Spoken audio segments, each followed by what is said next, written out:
All right, guys, so today we're going over 6.2, which is parallelograms. We're going to be able to recognize and apply properties of the sides and angles of parallelograms and recognize and apply properties of diagonals of the parallelograms. A parallelogram is a quadrilateral with both pairs of opposite sides are parallel. And so here's our properties. If a quadrilateral is a parallelogram, then its opposite sides are congruent. If a quadrilateral is a parallelogram, then its opposite angles are congruent. If a quadrilateral is a parallelogram, then its consecutive angles are supplementary. And if a parallelogram has one right angle, then it has four right angles. Diagonals of parallelograms. If a quadrilateral is a parallelogram, then its diagonals bisect each other. And if a quadrilateral is a parallelogram, then each diagonal separates the parallelogram into two congruent triangles. So our first example, to chart a course, sailors use a parallel ruler. One edge of the ruler is placed along the line representing the direction of the course to be taken. Then the other ruler is moved until its edge reaches the compass rose printed on the chart. Reading the compass determines which direction to travel. The rulers and crossbars of the tool form parallelogram MNPQ. So if angle NMQ equals 32, so NMQ would be this angle right here is 32. Find MNP. Well, MNP is this angle right here. And we just read our 6.5 that if a quadrilateral is a parallelogram, then its consecutive angles are supplementary. So that means these two angles will add up to 180. So we just do 180 minus 32, which is equal to 148, which is equal to angle MNP. So then it says if MQP is 125, find MNP. So MNP is right here now. So this time, angle MNP, because of 6.4, if a quadrilateral is a parallelogram, then its opposite angles are congruent. These are opposite angles. So MNP, angle MNP, will also be 125. And then it says if MQ is 4, what would NP be? Again, 6.3 now. If a quadrilateral is a parallelogram, then its opposite sides are congruent. These are opposite sides, so NP is equal to 4 as well. Oh, I'm sorry, there you go, 4 as well. All right. Going to the back. All right, so now we're gonna find the value of each variable in each parallelogram. So we've got this parallelogram right here, and it wants us to find X. And we know that opposite angles are congruent in parallelograms, so we can just do 75 equals 2x minus 1, add 1. So 76 equals 2x, divide by 2, so 38 equals x. For this one right here, we're trying to find y, and we know opposite sides are congruent, so I can just do 11 equals y minus 4, add 4, so 15 equals y. Down here, we're trying to find A and B, and we know our bisectors. These bisect each other, so these two sides are congruent, and these two sides are congruent. All right, so we can just, for A, we'll just do 2 equals A minus 7, and for B, we'll do 10 equals 2B minus 6. And just solve. So I'll add 7 to both sides over here. I get 9 equals A. I'm gonna add 6. So I get 16 equals 2B. Divide by 2, 8 will equal B. And the last parallelogram, same thing, diagonals are congruent to each other, or bisect each other, so that each side is congruent.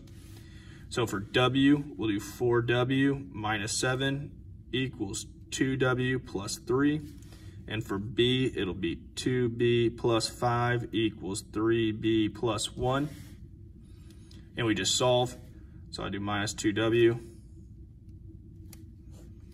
is 2W minus 7 equals 3.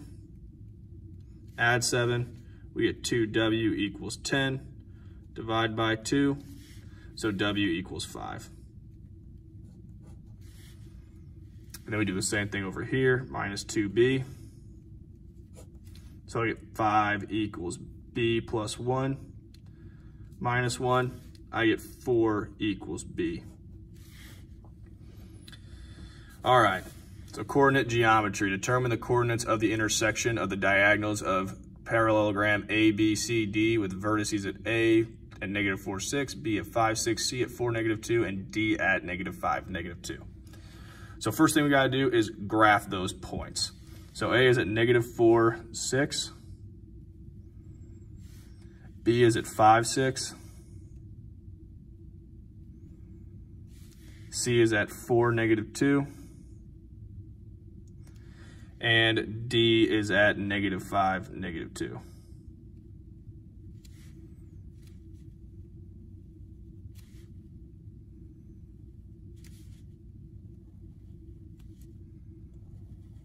All right, so there's our figure. And what we're trying to find is where, like over here, we're trying to find where this point is, where those diagonals will crisscross. So we need to find the midpoint from A to C and from D to B. So our midpoint from A to C, or remember our midpoint formula is x2 plus x1 over 2 and y2 plus y1 over 2.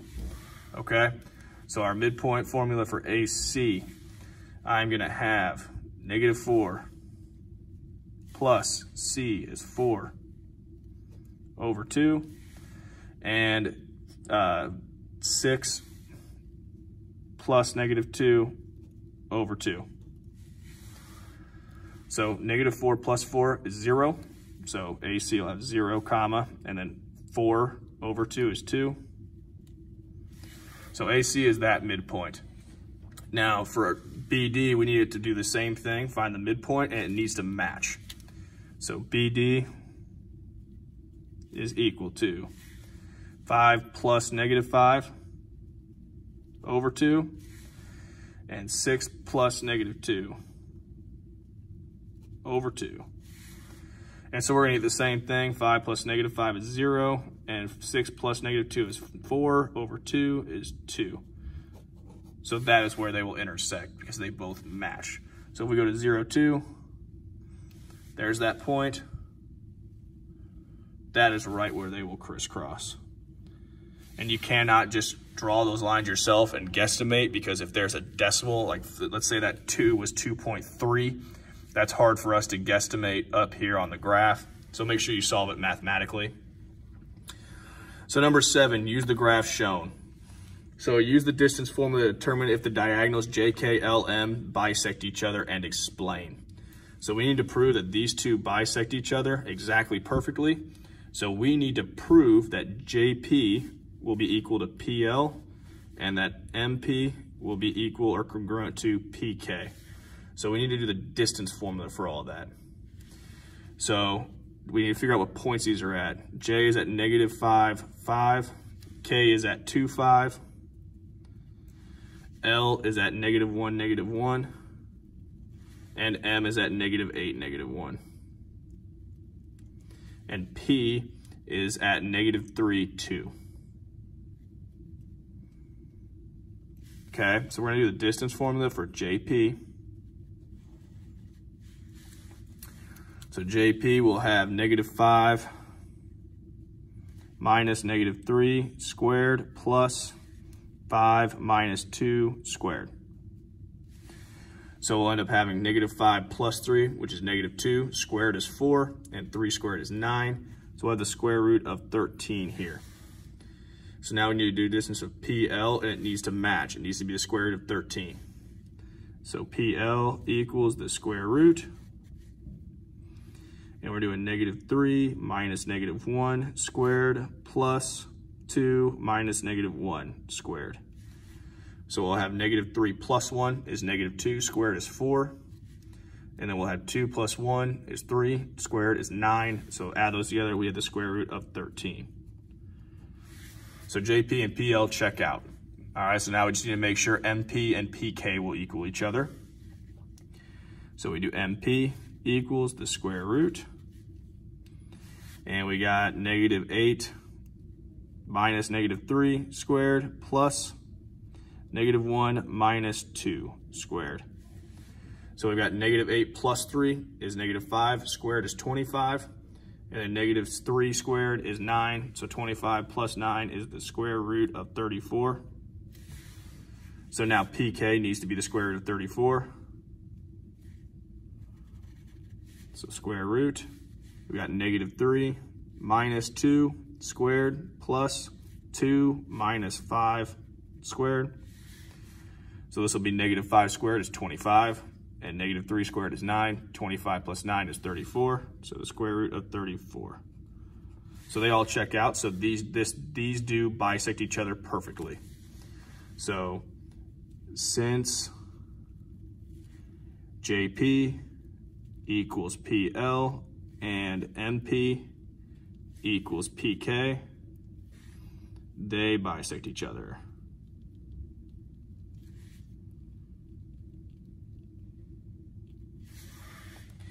Then it says determine whether the diagonals are congruent and explain. Well, if they're congruent, that means that JP plus PL would equal MP plus PK from our stuff up here.